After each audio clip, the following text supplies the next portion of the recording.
He didn't know it yet, but the moment he stepped out of his small apartment that morning, life was quietly arranging one of the biggest tests of his character. The hook opens with Ethan running down a nearly empty street, his dress shoes slapping against the pavement, his breath heavy, his phone buzzing again and again in his pocket. He keeps glancing at the time, panic building in his eyes.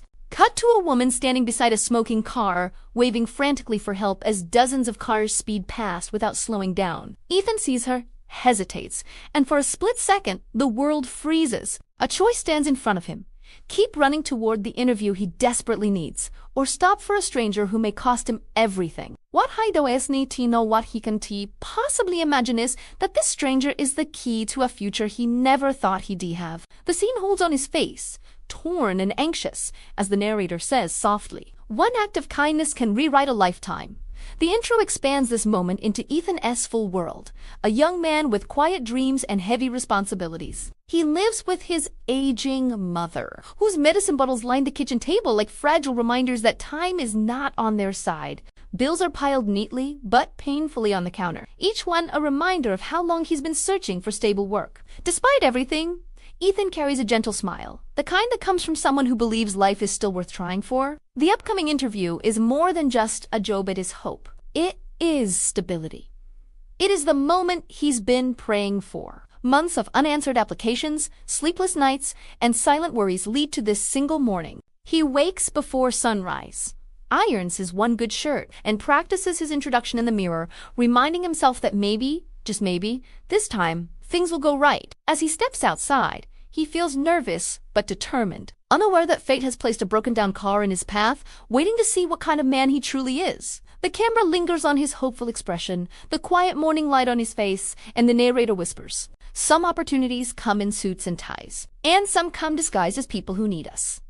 Ethan woke up before the sun, long before the birds had begun their morning songs. His room was dim, quiet, and filled with the kind of stillness that comes only before a life-changing day. He lay there for a moment, staring at the cracked ceiling, letting the silence steady his nerves. Today wasn't just any day. This was the day of the interview he had been preparing for over the last 3 months. A job finally, a real job after so many rejections, he'd lost count. But today felt different, and he allowed himself a rare moment of hope. He sat up and breathed deeply, feeling the cold air brush his skin. His mother was still asleep in the next room, and he moved quietly so he wouldn't wake her. He passed her door and peeked inside anyway. Medicine bottles lined the nightstand. A soft wheeze rose and fell with her breath. She needed him to succeed today more than anyone. In the kitchen, Ethan straightened his tie repeatedly, trying to make it perfect despite its older, worn edges. He practiced his introduction out loud, forcing confidence into every word. The mirror on the fridge reflected a young man who looked determined, if not a little tired. He brushed his hair, grabbed his resume, and whispered a prayer into the empty air. Outside, the world was calm, coated in the soft blue of early morning. He walked quickly, each step filled with anticipation. Cars rushed by the city, slowly awakening.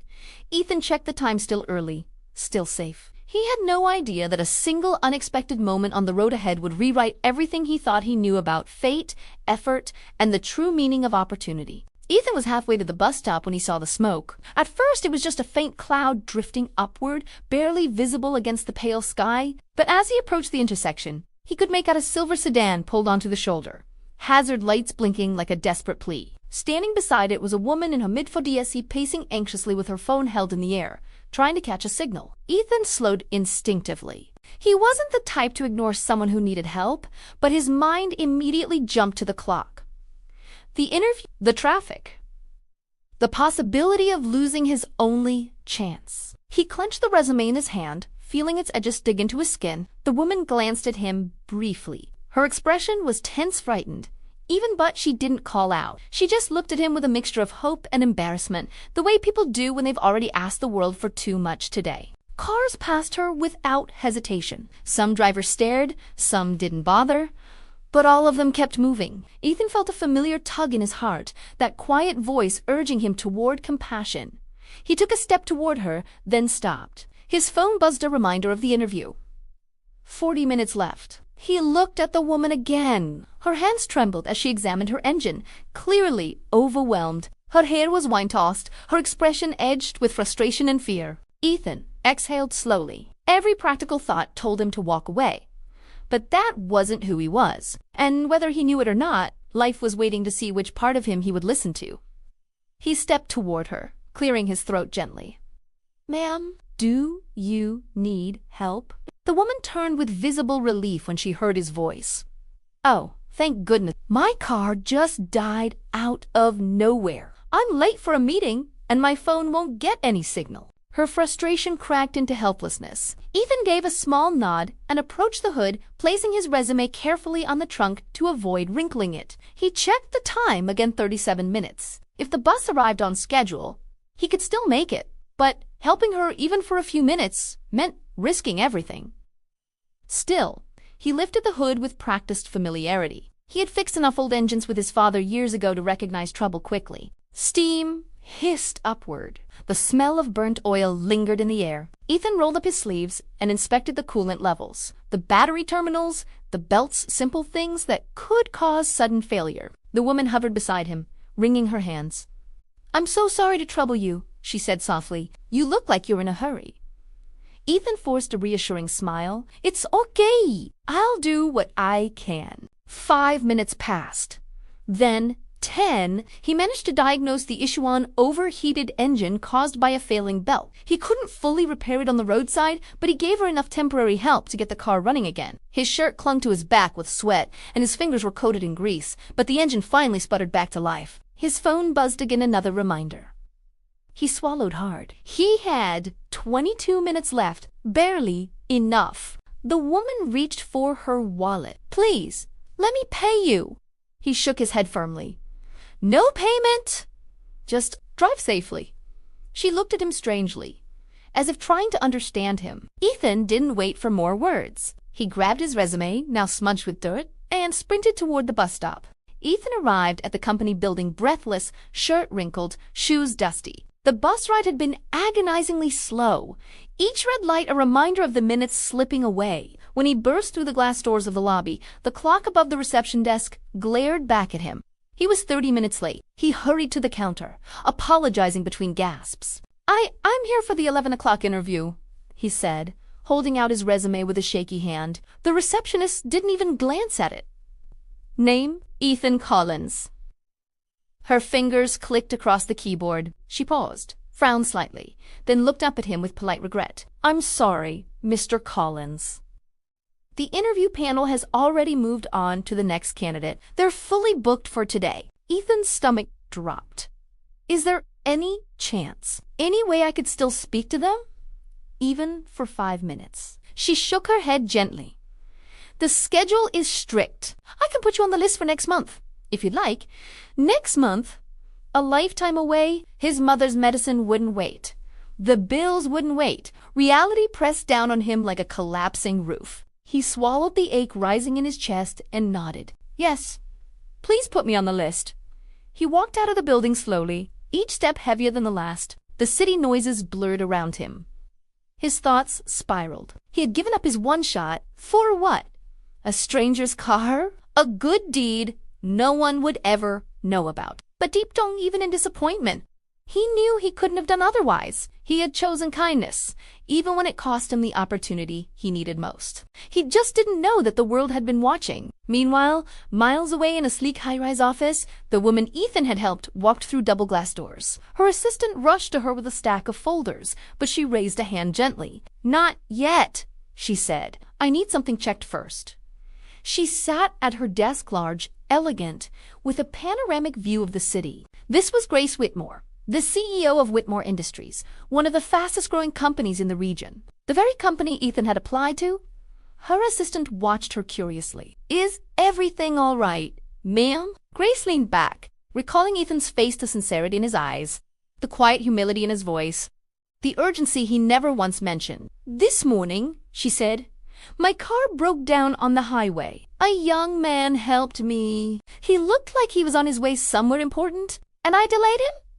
The assistant blinked. "Do you remember his name?" "No," she admitted, "but I remember his hands were covered in grease. His shirt was worn, and yet he refused payment." She paused, then continued, "And he had a resume. He placed it on the trunk while fixing my car." That detail lodged itself in her mind. She tapped her desk. I want you to find any candidate who missed their interview this morning. Check all applications. The assistant raised an eyebrow. All of them? That could take a while. Grace's tone softened but remained firm. Compassion deserves opportunity. If he helped me knowing, it might cost him something. Then I want to know who he is. The assistant nodded and left quickly. Grace stared out the window, the city bustling beneath her. A single question pressed on her mind. Who was the young man who chose kindness over his own future? Ethan sat on the edge of his bed later that evening, still in his crumpled interview clothes. The weight of disappointment pressed heavily on his shoulders. His mother sat nearby, watching him with quiet concern. "It's all right," she said gently. "Another chance will come." He forced a smile, though his heart felt hollow. He didn't want her to worry. Just as he began unbuttoning his shirt, his phone rang. Unknown number. He hesitated, then answered. "Hello? Hello? May I speak with Ethan Collins?" A professional voice asked. "This is he. This is Clara from Whitmore Industries. We'd like to schedule a follow-up interview for you tomorrow morning, if you're available." Ethan froze. His mind struggled to understand. A follow-up? "But I missed my interview today." "Yes," Clara said, "but the hiring committee reviewed your application and would like to meet you urgently."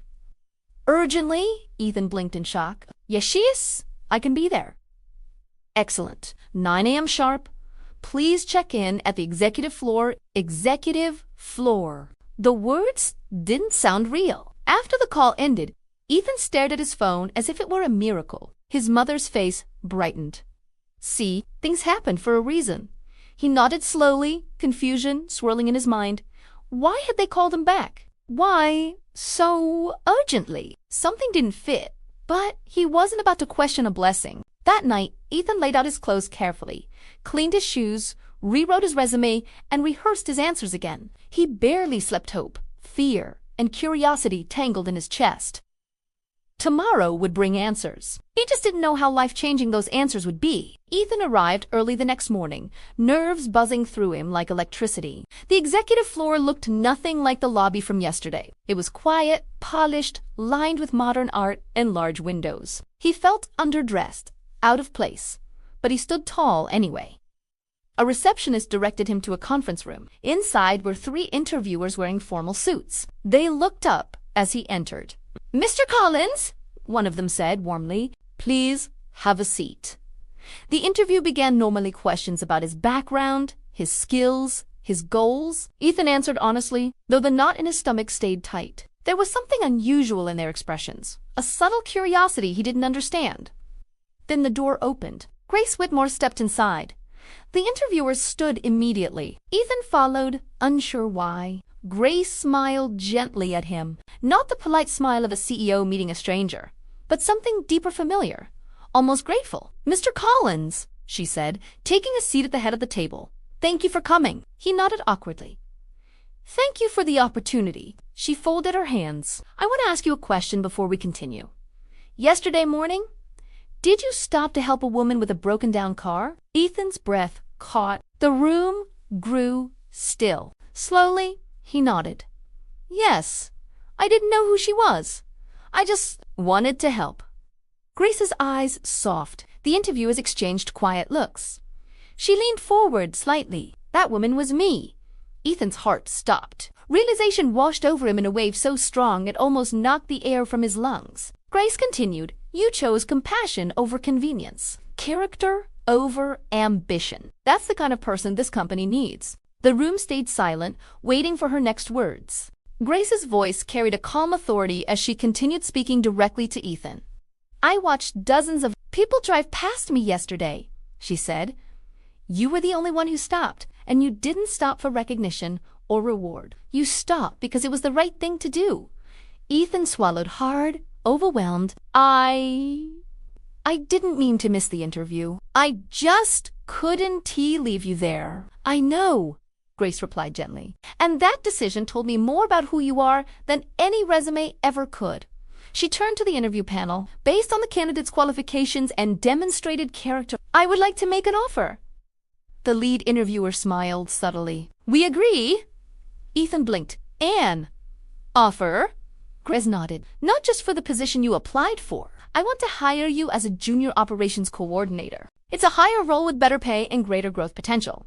Ethan's lips parted in disbelief. I don't know what to say. Say yes, she said warmly. His voice trembled. Yes. Absolutely yes. Grace extended her hand. Ethan shook it, feeling like he was touching the beginning of a new life. The interviewers applauded lightly before moving on to paperwork. Later, as he walked out of the executive floor, his legs felt weak. The hallway seemed brighter, the air lighter. He couldn't believe what had just happened. Yesterday, he had been a man struggling for a chance. Today he walked with a future he had never dared to imagine, all because he stopped to help a stranger. Ethan's first week at Whitmore Industries felt like stepping into another world. The office atmosphere buzzed with creativity, teamwork, and direction. His new co-workers welcomed him warmly, especially after hearing the CEO herself had recommended him. But Ethan didn't boast, he simply worked diligently.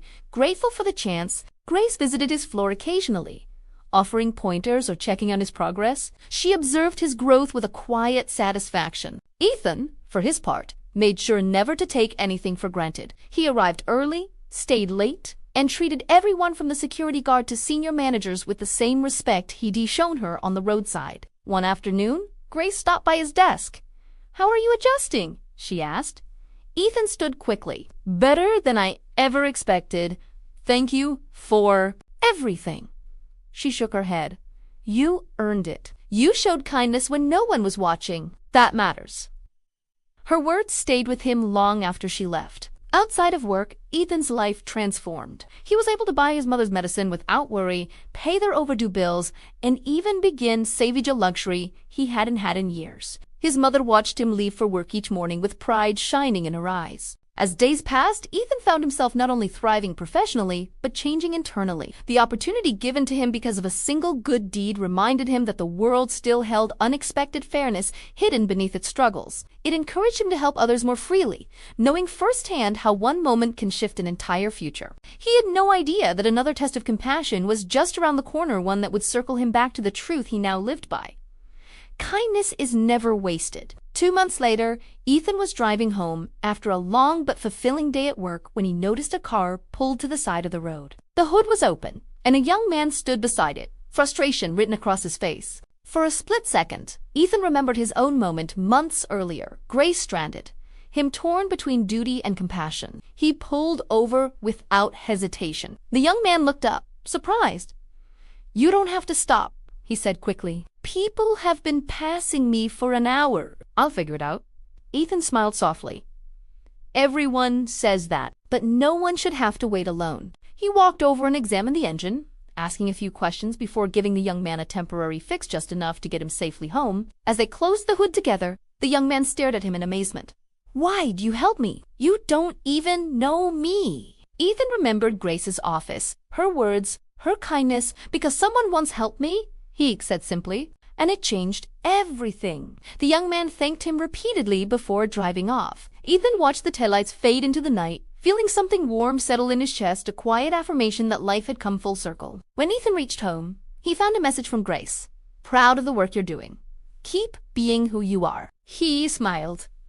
He realized then that the job, the opportunities, the success, those were blessings. But the true gift was the reminder that kindness creates more kindness. It spreads, multiplies, returns when least expected, and shapes lives in ways no resume ever could. Ethan turned off his car and stepped into his home, carrying with him a truth he would live by forever.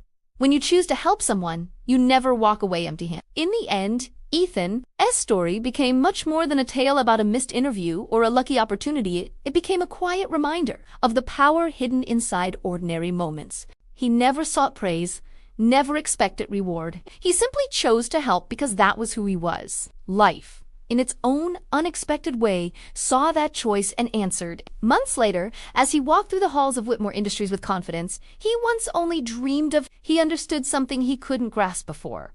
Success is not only built on ambition, but on the character we show when no one is watching. The woman he helped became the mentor he never knew he needed. The job he thought he lost became the beginning of a life he had long hoped for. And the kindness he offered on a quiet roadside morning continued to ripple long after the moment had passed. As the camera slowly pulls away from Ethan stepping forward into his future, the narrator's voice settles over the final scene. In a world rushing to get ahead, remember, sometimes the decisions that slow us down are the ones that lift us higher. One act of kindness can change a day, a life, and sometimes even the world.